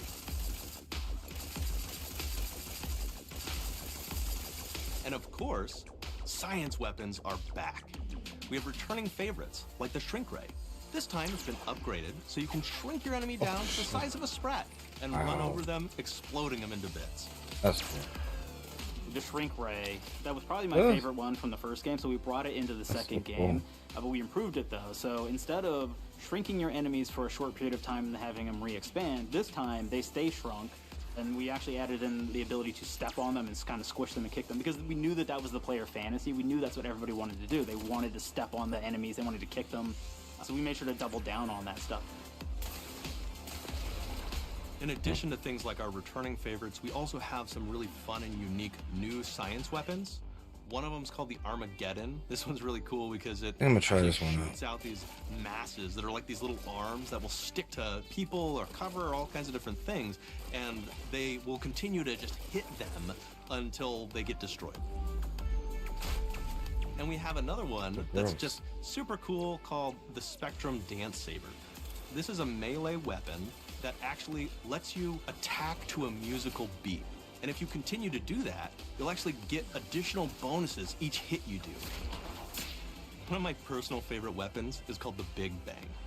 It's just a big freaking gun that uses material harvested from rifts to shoot out a giant ball of energy, vaporizing everything in its path. Now, ammo's extremely rare for this weapon, but you can use it in just the right situation to devastating effects. Like another great one is Gary. If you wear Gary, he will lash out at your opponents as you're walking through combat. So we even have science armors, and we've really kind of shown off what we thought was really great for the player from a science perspective. We're all about letting people play the game their way. There are some players who prefer to be immersed in a first-person view, taking in all of the details. But there are others who really prefer to take the world in from a third-person perspective. Why not allow both? Well, now you can swap between the two, letting you enjoy the experience in whatever way you like. One of the things I really like about having the third-person mode is being able to see all of the fun and unique armors and armor combinations and weapons that you can equip your player with. All of the actions that you could do in first person, so you're double jumping around, you get to see your character in that way, and you get to take in the world and see things in a different light. Like me some third person. The Outer Worlds 2 is really the biggest game we've ever made. Bigger choices, more reactivity, more weapons, more things to find in each of the worlds the players can visit. The team has done incredible work bringing the Outer Worlds 2 to life. And we can't wait for you to play it. Even though we've always been a multi-project studio, this is going to be the first time we've ever released 3 games in 1 year. It feels amazing to do. We're so excited for more people to be playing our games. Too. It is truly an exciting time here at Obsidian. We're exploring worlds big and small while expanding on franchises that we've created, and we have no plans to slow down. We hope you all continue to come along with us as we do what we do best, make your worlds your way.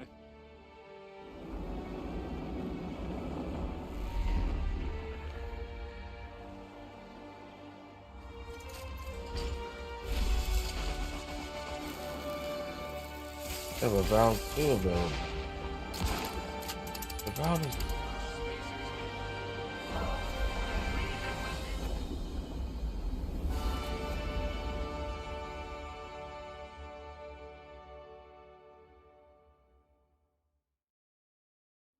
With The Outer Worlds 2, we're all about the best place to play, which is also the promise of Xbox. You can play The Outer Worlds 2 on this Xbox, but it may be hard to play it when you're staring at all these beautiful holes. Let's cut that. You can play The Outer Worlds 2 on this Xbox. Oh yeah, now that's Microsoft. Or you can take a phone call on this Xbox, then play The Outer Worlds 2 right after. Excuse me, I'm getting a call. Hello? What am I doing?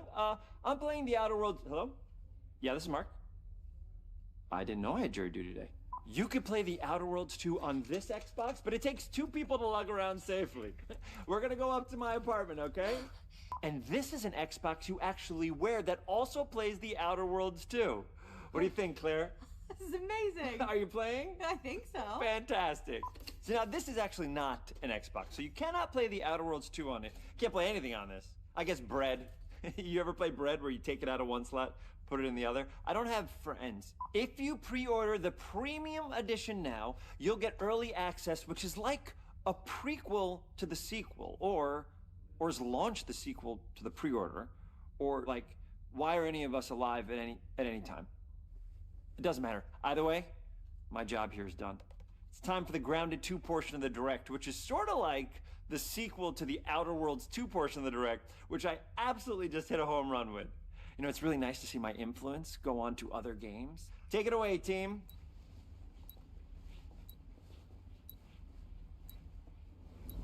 And big exit? I don't know about a Valve.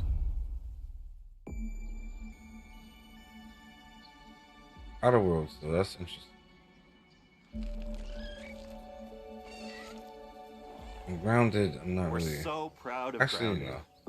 What started as a small passion project to make a quirky game where you're shrunk down to the size of an ant, trying to survive in a backyard, grew into something way bigger than we ever imagined. Over 25 million of you jumped in, explored, built, crafted, and fought off giant bugs together. Y'all helped make the entire experience very special to us. The team's been cooking up a ton for Grounded 2, and we're so excited to talk about it. I had to grease some palms to steal a bit of time from the Direct to give you a deeper look. There were so many possibilities and ideas that didn't make it into the first game, so with the sequel, we have the chance to dream bigger. To achieve those dreams, we partnered with the amazing folks at Eidos Montreal. Together, we're taking Grounded from the backyard to an even larger world, the Brook Hollow Community Park.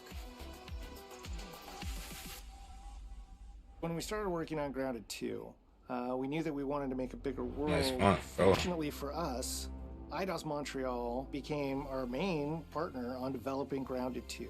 They have a lot of similarities to the sorts of things that are important to us at Obsidian. They tend to make very narratively strong games. They make games with really deep characters and great character progression. They make games with great gameplay. Everyone at Eidos Montreal is thrilled and honored to be working with Obsidian Entertainment. Our two studios share a lot of DNA. The same things that are important to Obsidian Entertainment are important to us.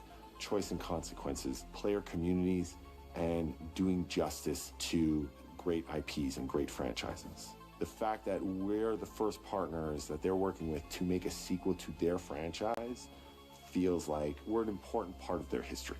The events of Grounded 2 take place 2 years after the first game. The same 4 teenagers are returning. So there's Max, Hoops, Willow, and Pete. They're a couple years older, which means they've gone through a bit more high school, a bit more mature. It's 1992. The world's a little bit different, but we're still in that fun, nostalgic era of the early 1990s. In I didn't know it 2, took we're place in moving the action 90s. out of the backyard and into the Brook Hollow Community Park. Not only is it bigger, it allows us to tell a lot more stories and expand the world of Grounded by exploring what the community of Brook Hollow has been up to and what they've been through. The park overall is about 3 times the size of the backyard, and our initial starting area is actually the same size as the entire backyard from the first Grounded. The reason we wanted to move into a park wasn't just to create a bigger world, but was to give us the opportunity to explore the community of Brook Hollow and what secrets have they been hiding. What we love and what we're excited about in terms of the park is the opportunity to create environments and landmarks that are mundane at normal size, but are colossal wonders when you're the size of an ant. Everything from a giant trash can to a community picnic table or a snack bar. All of these areas come to life in a brand new way. Part of the fun in Grounded 2 is that the park was evacuated really quickly right before our teens were shrunk. And that means that the park has been sort of turned upside down and is in a topsy-turvy state. And that leads to really fun environmental storytelling, but it also leads into the creation of amazing biomes for our characters to explore. One of my favorite examples of this is the ice cream cart. In all of the commotion, the ice cream vendor's cart has been knocked over and its contents have spilled out into the ground. And what this means for our young adventurers is that they'll be able to explore this frozen cave of interesting challenges and colorful Lovecraftian horror. We have one anthill that's actually somebody decided to bury a bunch of toxic stuff in the park. And so there's all these toxic chemicals underground. The environment looks very cool and very spooky with all of these sort of chemical pools. And of course, nothing can live down there except for one type of insect, the cockroach. We are oftentimes This is why I want to play this shit. environments, and in future updates, you're going to see a ton of new stuff. You do a lot of fighting against insects of all shapes and sizes. We didn't just want it to look better, we also knew we wanted to add a new layer of strategy. The changes that we've made aren't limited to tuning animations or adjusting attack or defense numbers or making characters or insects move faster or slower. But we did all that too, but there's also an entire sort of rock, paper, scissors strategy involving light attacks, heavy attacks, and blocking. We've also added dashing as a new way to both get out of danger quickly or jump in for a quick attack. And almost all the insects in the game will have these abilities now too. Sort of like a chess match, but one that's super frenetic, looks super cool, and is ultimately just a ton of fun. We're leaning into clear play styles for tanky warriors, low defense, high damage rogues, effect wielding mages, and ranged hunters.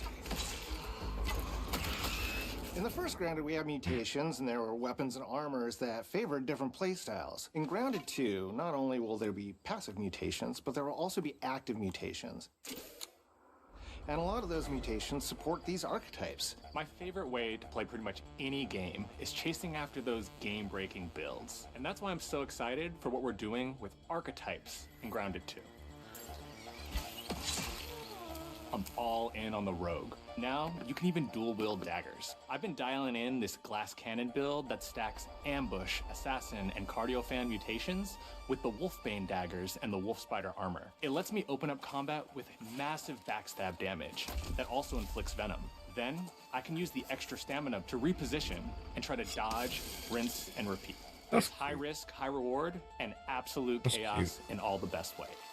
It's cute. I'm looking forward to seeing what wild combos the community comes up with and what they inevitably break once they get their hands on the archetype system. It's going to be awesome watching it evolve with player feedback and watching us try to keep up with all of your game-breaking builds. One of the great things about Grounded is the variety of players it attracts, from builders to crafters and everything in between. If you've ever watched me on Casually Grounded livestream, you'd know that I'm neither. I am a murderer of insects. Personally, I prefer the term harvester.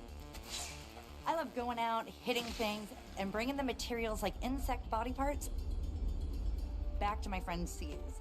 This way, we keep progressing and playing together. We're also trying to make sure that armor and equipment are easily understood by the player, especially when they're playing co-op with their friends. It was really, really important for us to deliver on all of that for the bigger space and experience, because that was the only way we could truly support the feature the community has been asking for since the very first Grounded release. Mounts. Our mounts, we call them buggies, have an entire suite of moves and have their own special abilities and attacks. We really wanted the buggies to be an extension of the player in every way possible. And that meant making sure that buggies had unique and valuable abilities across all the core pillars of Grounded. So that doesn't just mean exploration and travel. That has gameplay implications for combat, crafting, and building as well. What are you Just like how building? we wanted to expand on player playstyles. What do you build? We're going to make sure that every buggy that we add has its own personality. The Red Ant Soldier can enlist up to 2 Red Ant workers to follow you around and help you out. If you get into combat and you don't want to fight while you're saddled on your buggy, you can jump off and they'll fight right alongside you and provide support. The Orb Weaver buggies are a little less useful when it comes to general utility, like building a base or harvesting, but they're awesome when it comes to combat.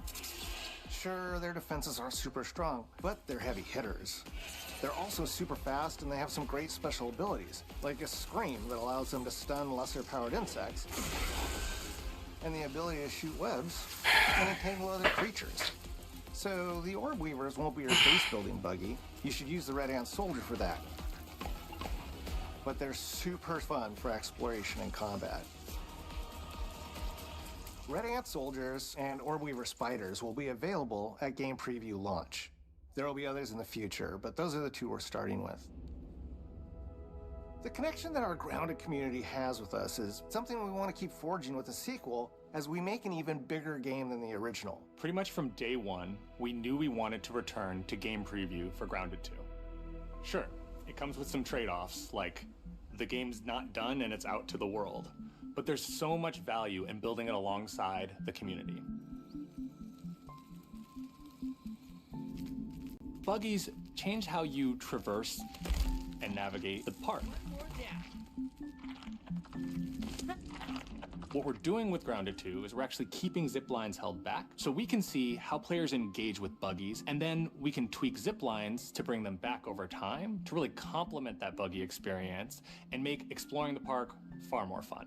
That kind of feedback loop helped shape the original Grounded, and we wanted to shape the design for Brook Hollow Park, archetypes, buggies, all of it. We also learned a lot from that first time around. One thing that stood out immediately, players blaze through our content, especially the story. That makes sense. Story, characters, world building, that's kind of Obsidian's thing.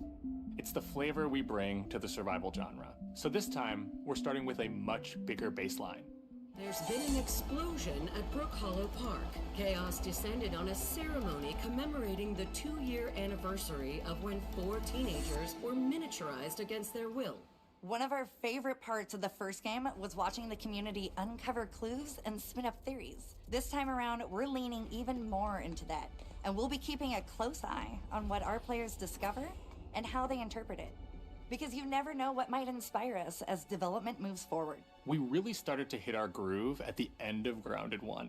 We found that being open about what we were planning and then following through was key to building trust with the community. As a small team, we had to experiment with update pacing and scope, and what we found resonated the most with all of you were bigger, beefier updates, even if it took us a little longer to land. So that's the plan. Larger, more complete updates spaced out just enough so we can take your feedback seriously and make every drop count. You can expect in our big updates, new buggies, new biomes, new building pieces, all the good stuff. And we're launching with a public roadmap so everyone knows what to be excited about in the future. All of us at Obsidian Entertainment and IDOS Montreal are super excited about how close we are to letting all of you players get shrunk a second time and explore the all-new park on buggies in Grounded 2. If you're a returning Grounded player, we're really looking forward to you experiencing all the improvements. If this is your first time getting Tiny, then all I can tell you is that a world with an entirely new perspective and an entirely new feel awaits you in Brook Hollow Park. It's time to ride together and survive together. All right. That doesn't look bad. I like the shrunken idea. Everything's so small. I just don't like the bugs and shit. But I say that and I play Helldivers, so I can't really, you know.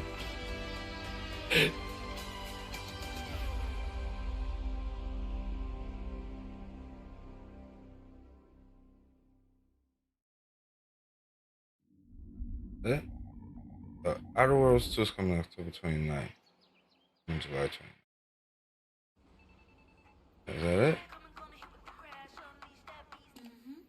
That Mudang 2 Hearts looks very good. Very excited for that. Very excited for that. This is where it starts. We can change the world as we know it. I like that Aces ROG too, man. I wanted to get the ROG. Let's do this. Regular ROG, but when the Xbox, I don't know what the difference is, because I feel like you just get the Xbox app on the ROG. Maybe not. Here's the plan in the mud. And when we need their help, they send us a hero. Here we go. Please follow me.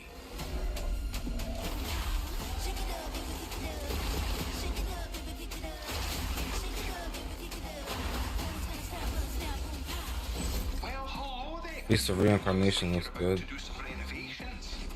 Higher Life 2. This one, Clockwork Revolution, definitely. This is gonna be awesome.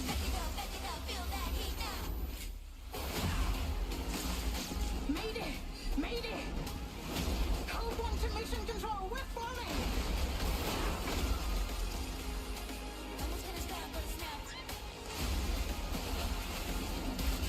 Had enough yet?